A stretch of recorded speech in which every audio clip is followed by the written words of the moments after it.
Art can be daring. Art can be decadent. Art can be reckless. It is dangerous when I paint. Art can be sexy. There's something really special about burlesque. Art is everywhere. Yay! Today, we explore the sense of taste. First, the many flavors of Jelly Belly jelly beans. It's really fun to come up with different flavors, and what's so great about that is there's a flavor for everybody. Then, the intricate art of artisanal cheese. You really have to be meticulous and very detail-oriented. And every little thing you change when you make cheese will make the flavor different. Also, an art show inspired by spicy sauces. Taste is this sort of visceral experience. So to sort of channel taste into a painting was a totally new experience for me. That's all next on The Art of Taste.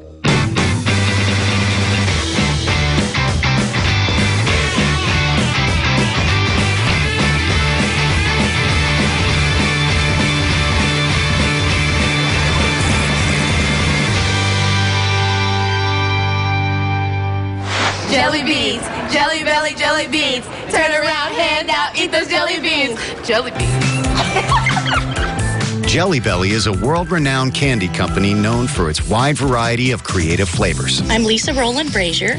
I'm a fifth-generation candy maker at Jelly Belly Candy Company. I'm involved in all aspects of the business as the executive vice chairman. So Jelly Belly beans are like no other bean. They are slightly smaller than a traditional jelly bean. They not only have flavor in the shell, but also on the inside. They were the first beans to be sold in individual flavors.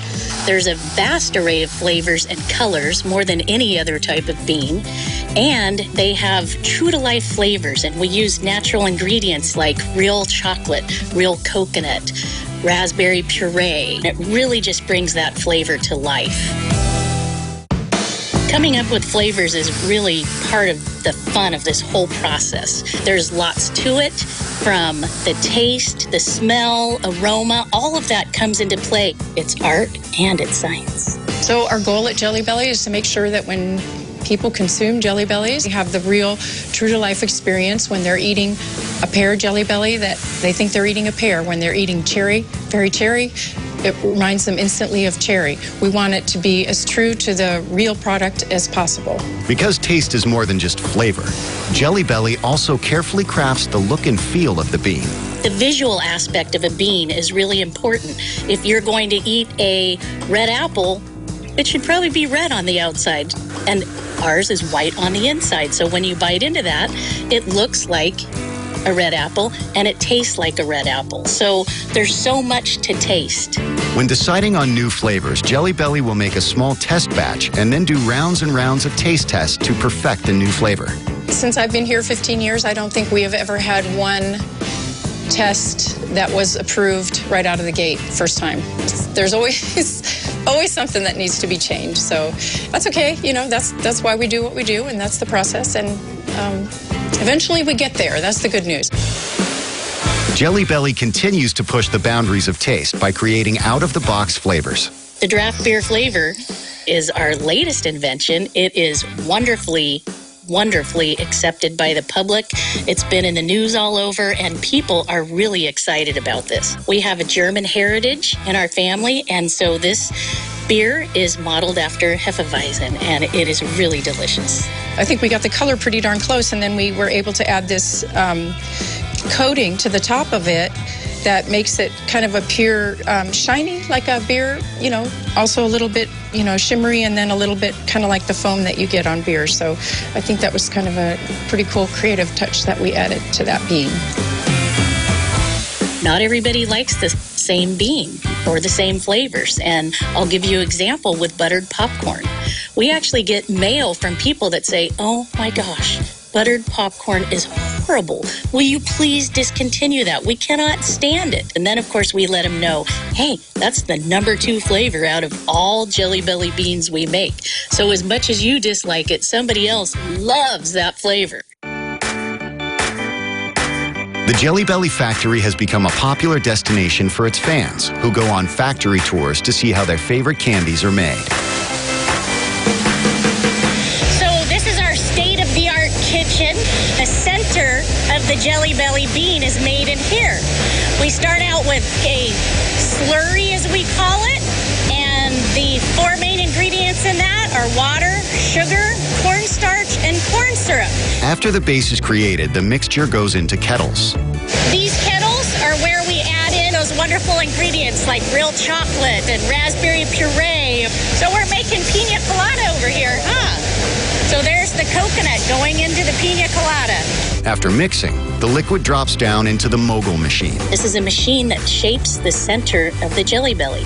It injects the hot liquid candy into cornstarch molds. There's 1,260 little impressions in each one of the trays. The beans rest overnight, then go back in the Mogul where the hardened centers are separated from the cornstarch molds. So to keep the beans from sticking together during the rest process, we apply this hot steam bath to get them a little damp, and then we apply a sugar shower. The sugar shower puts some granulated sugar on there that then keeps them from sticking together. So this is our engrossing room, and engrossing means to make larger, and that is where we add the shell to the center of the jelly bean. We do this in a process where we add alternating layers of syrup and sugar and tumble them in these large engrossing pans until the shell builds up. So you can see here, these are just starting to get built up.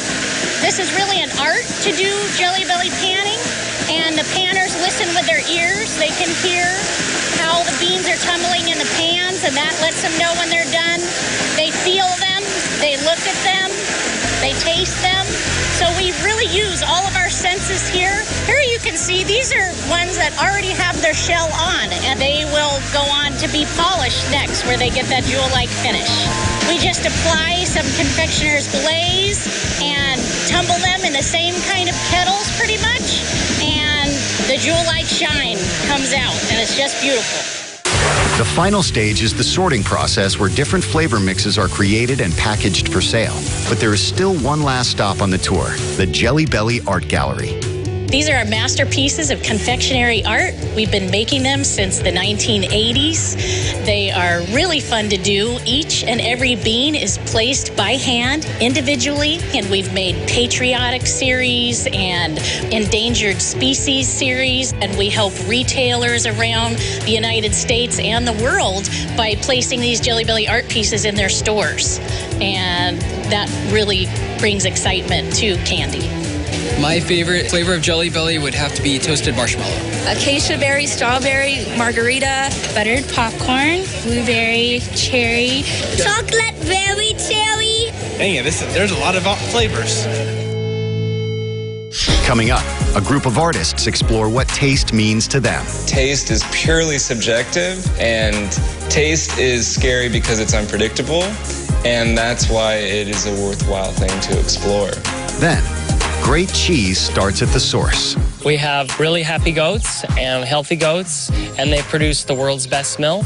And the secret to making the world's best cheese is to have the world's best milk. That's all next on The Art of Taste. Welcome back to The Art of Taste.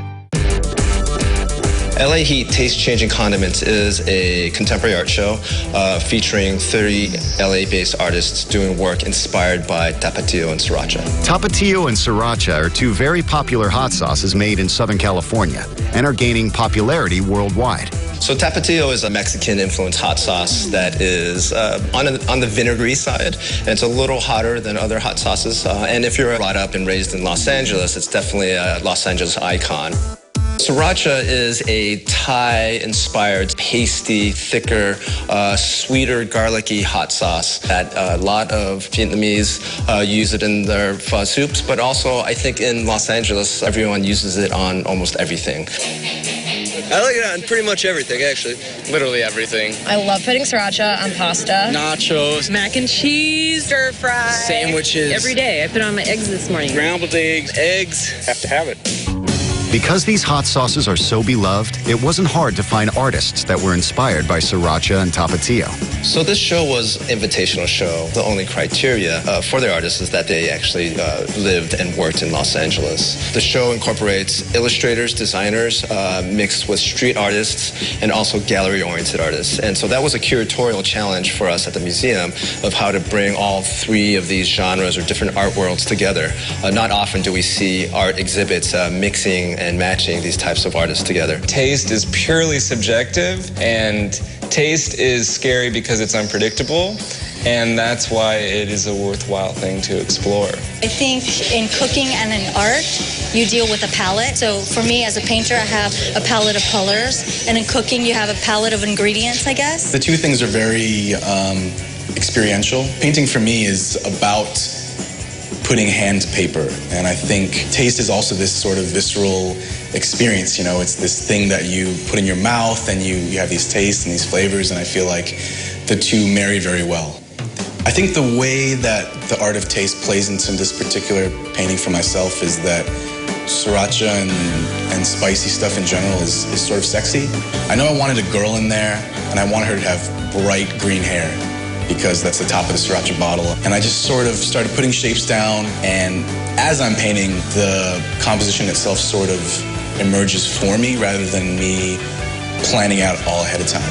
So to sort of channel like my experience with taste with Sriracha into a painting was a totally new experience for me. Many of the artists were inspired by recent controversy in the city of Irwindale, California, where the Sriracha factory is based. The city sued the company for allegedly causing headaches and teary eyes from the spice particles in the air. One of the headlines that I saw was Sriracha Haze takes over Irwindale. You know, and I thought, oh my God, that's such a funny, interesting kind of title. It almost reminded me of a rock song. So of course, Purple Haze came into mind.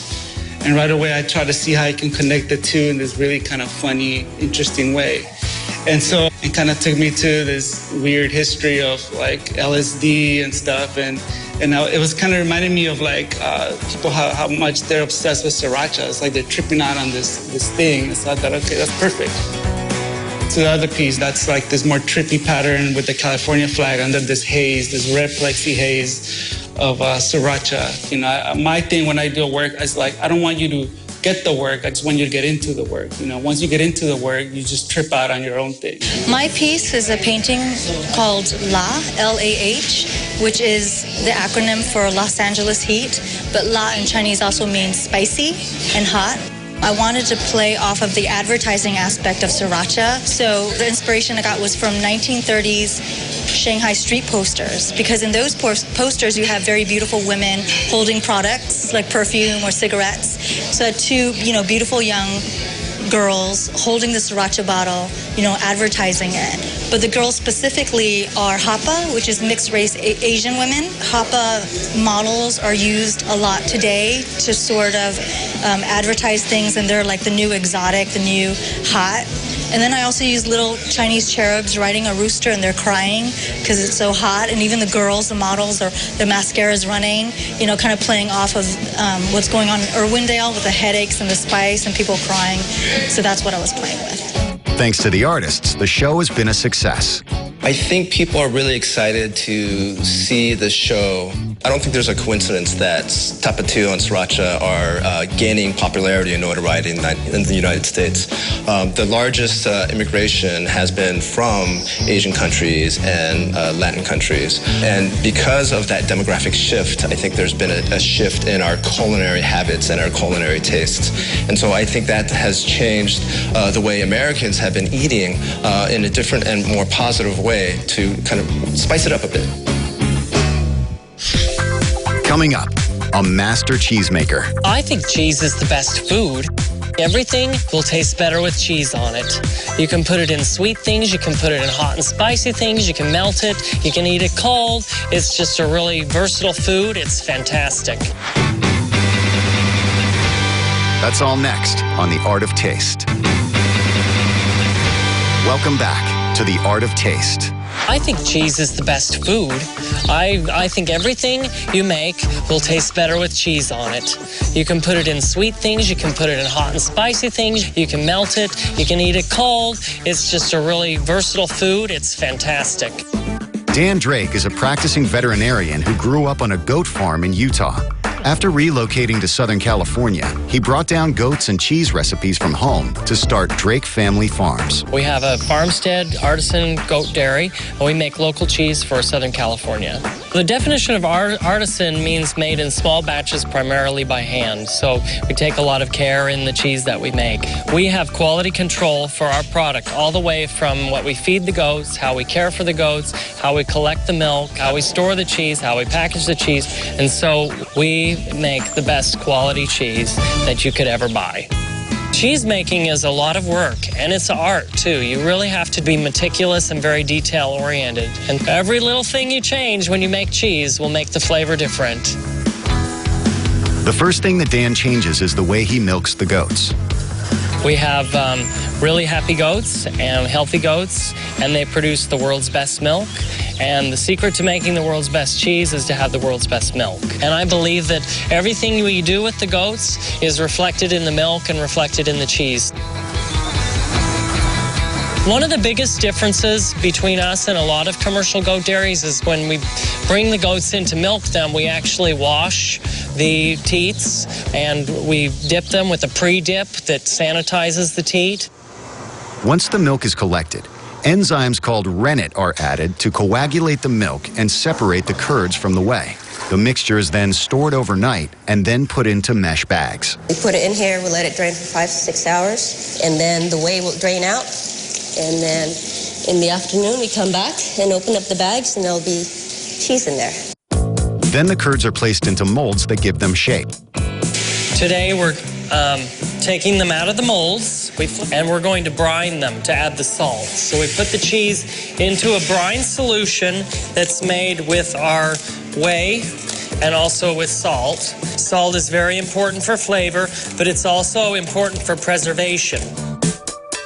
Another element that affects taste is the size and cut of the cheese. These will be a drier cheese than this, because as this sits in the aging cave, this is going to dry out more, and this one's going to be a denser cheese. So you change the surface area, you get a different flavor, you get a different taste. After brining, the cheese is placed into a cheese cave to age. Some are sprayed with mold cultures that develop a rind on the outside of the cheese and will influence the flavor and texture. And I want you to see the difference between the glacier with the mature rind. See how beautiful this white rind is on all of these? So it's a more crumbly texture.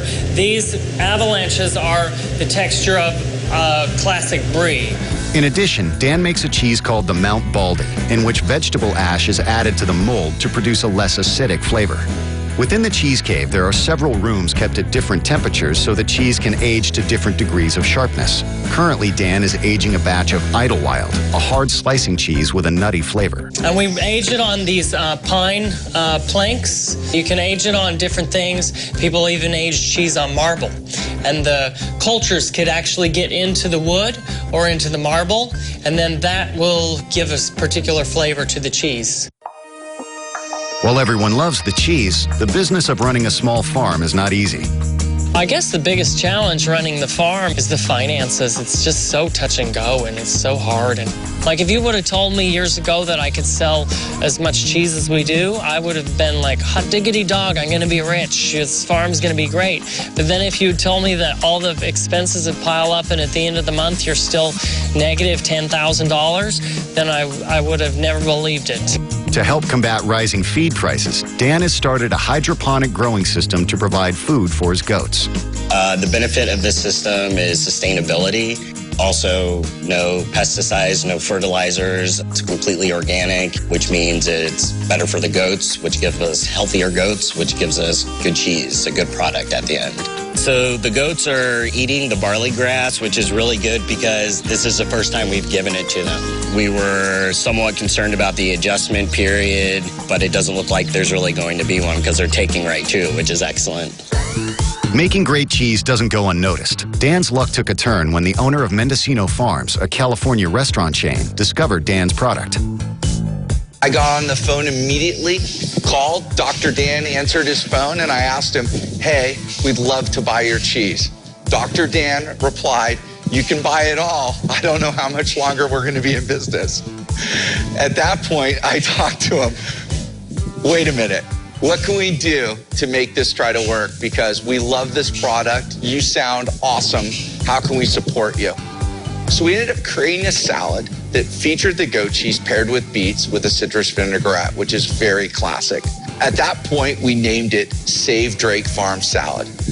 Our guests loved it. They loved it emotionally. They loved the flavor profile. It ended up being our #1 sold salad on the menu. And to this day, it's one of the top 5 items that we sell in our entire chain. Now they made even another sandwich, a Drake Family Farm sandwich, and they're using even more of the cheese. I'm thankful for them that they've been a big supporter of our local cheese, because without them, I don't think we would have made it. Keeping the farm going isn't just about the business. For Dan Drake, it's about maintaining his family tradition of happy, healthy goats. I just like to spend time with them. I think that's my release, and that's where my passion is with the animals. Hopefully, we can keep bringing delicious cheese to Southern California.